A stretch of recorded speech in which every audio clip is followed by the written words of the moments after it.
Hello everyone, कैसे हैं आप। जैसा कि आपको पता है कि 15 तारीख को आपका एग्जाम एटीआर का होने वाला है। एग्जाम से पहले कुछ टिप्स मैं आपको बताने वाला हूं यहाँ पे कि जो बहुत ज़्यादा इंपॉर्टेंट आपको लिए होने वाला है। एग्जामिनेशन के पहले मैं आपको बेस्ट ऑफ लक बोलना चाह रहा हूँ और मैं ये उम्मीद मान के चल रहा हूँ कि आप इस बार क्वालिफाई करने वाले हैं। ठीक है, तो चलिए कुछ टिप्स जो है बहुत काम आने वाला है आपको एग्जामिनेशन हॉल में। तो एग्जाम जिस दिन आपको 15 तारीख को होने वाला है उस दिन आप क्या करेंगे कि भूखे पेट आपको जाना नहीं है, पूरे खाना खा के जाएंगे। पेट आपका भरा होना चाहिए, साथ में एक वाटर बोतल होना चाहिए। और जब आप एग्जामिनेशन हॉल में जाएं तो आप अपना रोल नंबर देखिएगा और वहां पे आपको किसी से बात नहीं करना है, किसी से बात नहीं करना है। सिर्फ आप अपना रोल नंबर देखिएगा, आपका सीट अलॉटमेंट कहाँ है वो देख लीजिएगा।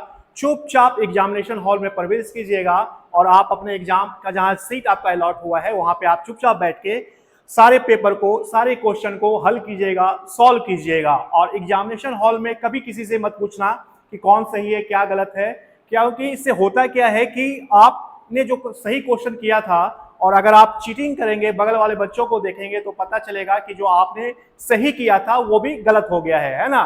तो कहने का मतलब ये है कि अपने आप पे भरोसा कीजिएगा, अपने आप पे विश्वास रखिएगा और ये मान के चलिएगा कि जो आप कर रहे हैं क्वेश्चन वो सभी आप सही कर रहे हैं।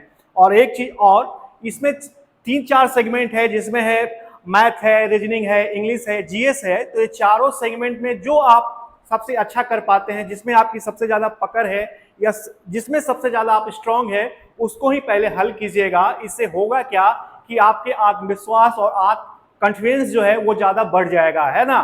तो आराम से इसको 3 घंटा का समय है आपके पास, आराम से क्वेश्चन पेपर कीजिएगा। और अगर 150 का क्वेश्चन है तो 110 115 आप कर लेंगे तो इजिली आप क्वालिफाई कर जाएंगे इसके लिए। ठीक है, और 1/4 इसका निगेटिव भी है। तो अगर आपको लगे कि आप कट ऑफ में नहीं आ पा रहे हैं तो क्या करना है कि उस हालत में आप सारे क्वेश्चन को हल कर दीजिएगा। क्यों? क्योंकि ऐसे भी आप बाहर हो जाएंगे।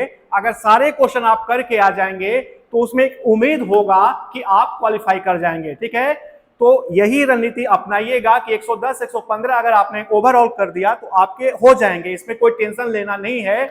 और पैनिक मत होइएगा कि हम इतना कम किए, 110 115 बहुत ज्यादा होता है कोई भी एग्जामिनेशन में पास करने का। ऐसा नहीं है कि आपको जो आ रहे हैं उसको छोड़ना है, ऐसा नहीं।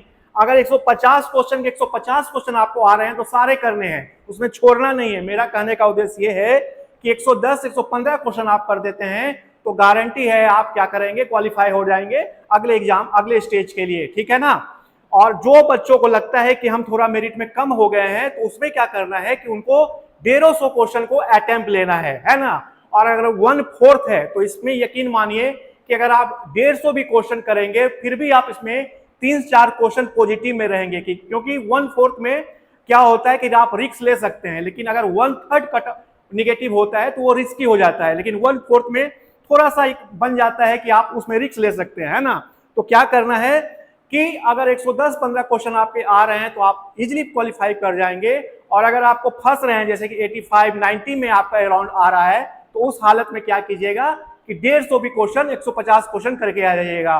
क्या पता अगर लक आपके सही होंगे तो आप क्वालिफाई इसमें कर जाएंगे। ठीक है, तो मैं ये भरोसा करके जा रहा हूं, भरोसा करके आपको बोल रहा हूं, ये उम्मीद कर रहा हूं कि आप इस बार पेपर में पास होने वाले हैं। और हमारा जो यहाँ पे विजार्ड का कोचिंग है उसमें आपको फ्री जो 4-5 दिन अभी बचा हुआ है उसके वेबसाइट पे आप जाइएगा, वहां क्वेश्चन पेपर बचे हुए हैं, क्वेश्चन पेपर्स हैं, उसको आप सॉल्व कीजिएगा। और करंट अफेयर के बहुत सारे नोट्स हैं वहां पे, तो एक बार इसको लगा के जरूर जाइएगा।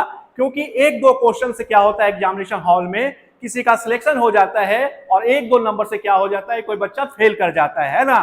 तो लास्ट मोमेंट में क्या करना है कि लास्ट मोमेंट में अपने धैर्य को बनाए रखना है और आपको यह मान के चलना है कि इस बार मैं एग्जाम को क्लिक करने वाला हूं और एग्जाम किसी भी हालत में मैं पास करने वाला हूं। ठीक है, तो उम्मीद करता हूं कि ये जो वीडियो मेरा था ये आपको पसंद आया होगा और अगर आपको पसंद आया होगा तो प्लीज इसको लाइक और सब्सक्राइब कीजिएगा। ठीक है, तो इसी आशा के साथ कि आप इस बार पेपर जो 15 तारीख को होने वाला है उसमें आप क्वालिफाई कर रहे हैं और सेकेंड राउंड में फिर आपसे हमारी मुलाकात विजार्ड इंस्टीट्यूट में दोबारा होगी। ठीक है, तो इन्हीं ढेर सारे शुभकामनाएं हमारा और विजार्ड परिवार की ओर से आप सभी स्टूडेंट को मैं देता हूं। धन्यवाद।